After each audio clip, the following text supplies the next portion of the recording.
የዚህ ሁሉ አለመግባባት ጥንስሱ የጀመረው ሊቨርፑል ከሊድስ ዩናይትድ ጋር 3-3 ከተለያየበት የእንግሊዝ ፕሪሚየር ሊግ ጨዋታ በኋላ ነበር። ኤላንድ ሮድ ላይ ለተገኙ የክለቡ ደጋፊዎች ስንብት የሚመስል ምልክት እጁን እያውለበለበ ያሳየው ሞሐመድ ሳላ ከጨዋታው በኋላ ቤተሰቦቹን ወደ አንፊልድ መጥራቱ እህል ውሃው ከመርሲሳይዱ ክለብ ጋር አሁን ላይ ስለማብቃቱ ማረጋገጫም ሆኗል። በሊቨርፑል እንደማልፈልግ ይሰማኛል ያለው ሞሐመድ ሳላ አሁን ላይ በአውቶቡስ ውስጥ እንደተወረወርኩ ነው የምቆጥረው ሲልም ተናግሯል። በአሰልጣኝ አርነ ስሎት በእንግሊዝ ፕሪሚየር ሊግ ለ3 ተከታታይ ጨዋታዎችም ተቀያሪ ወንበር ላይ መቀመጤም አስከፍቶኛል ሲል ሳላ ከጨዋታው በኋላ ተናግሯል። ይህ ተጫዋች ሊቨርፑል አምና የእንግሊዝ ፕሪሚየር ሊግ ዋንጫዎችን ሲያሸንፍ 29 ግቦችን በማስቆጠር የውድድሩ ከፍተኛ ግብ አስቆጣሪ ሆኖ አጠናቋል። በእንግሊዝ ፕሪሚየር ሊግ ታሪክ በ190 ግቦች አራተኛው ከፍተኛ ግብ አስቆጣሪ እሱ ሞሐመድ ሳላ ነው። በክለቡ ታሪክም በ420 ጨዋታዎች 250 ግቦችን በማስቆጠር በሊቨርፑል ቤት ከማይተኩት ተርታ እንዲመደብም አድርጎታል።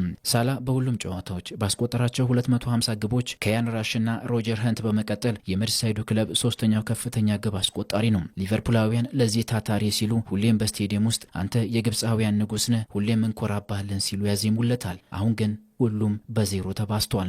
ሊቨርፑል የውድድሩ ዓመቱ ሲጀምር ቦርንማውዝ፣ አርሰናል፣ ኒውካስል ዩናይትድ፣ በርንሌይና ኤቨርተንን በሊጉ ተቸግሮም ቢሆን ሲያሸንፍ እዛ ቤት ውስጥ በተወሰነ መልኩ ቅሬታ ሲቀርብባቸው የነበሩት ሌሎች እንጂ እሱ አልነበረም። አሁን ግን ተቀያሪ ወንበር ላይ ሆኖ እንኳን የሚወቀሰው ተጫዋች ሞሐመድ ሳላም ሆኖ አስገራሚ አድርጎታል። እሱም ቢሆን ለሊቨርፑል ውጤት ማጣት ሙሉ በሙሉ እኔን ተጠያቂ እንድሆን የሚፈልግ አንድ አካል አለ ሲልም በግልጽ ተናግሯል። የቨርጂን ቫንዳይክና የኢብራሂም ኮናቴ ጥምረታም ዘንድሮ ሊቨርፑልን እጅግ ፈትኖታል። ለትሬንት አሌክሳንደር አርኖልድና ለአንድሬ ሮበርትሰን ምትክ ታስበው አንፊልድ የደረሱት ጀርሜን ፍሬምፖንግና ሜሎስ ኬርኬዝን ቢሆኑ ከጥቅማቸው ይልቅ ጉዳታቸውና የአቋማቸው ልኬት ክለቡን ዋጋ አስከፍሎታል።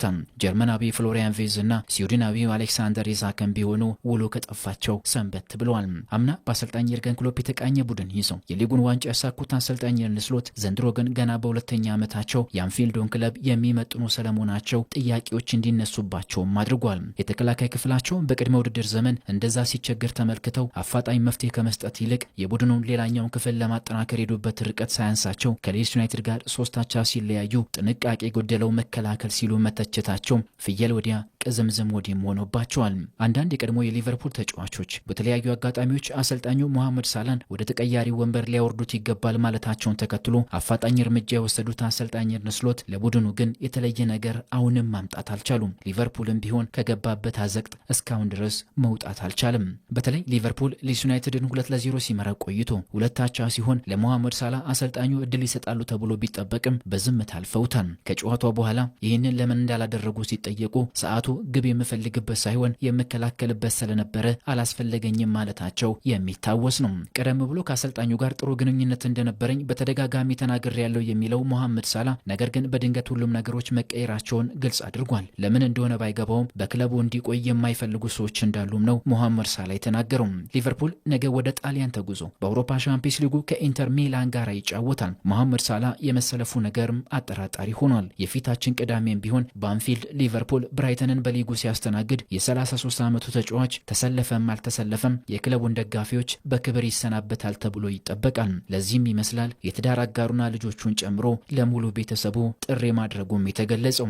አሰልጣኝ ኑኖ ስፒሪቶ ሳንቶ በአንድ ወቅት እንዲህ ብለው ተናግረው ነበር። ሳላ በዚህ አቋሙ ከሊቨርፑል ጋር መለያየት አለበት። ነገ የሳውዲ ክለቦች ይህንን ያክል ገንዘብ አውጥተው አያስፈርሙትም። ስኬትም ቢሆን ሁሌም አብሮ አይዘልቅም ሲሉ ተናግረዋል። አሁን ያ ጊዜ ደርሷል። በነገሰበት አንፊልድ ያውን ባለመስማማት ሊለያይ የቀናት ዕድሜ ብቻ ቀርቶታል። ታምር ካልተፈጠረ በቀር ሳላ ጥር ላይ የሌላ ክለብ ንብረት መሆኑ ግልጽም ይመስላል።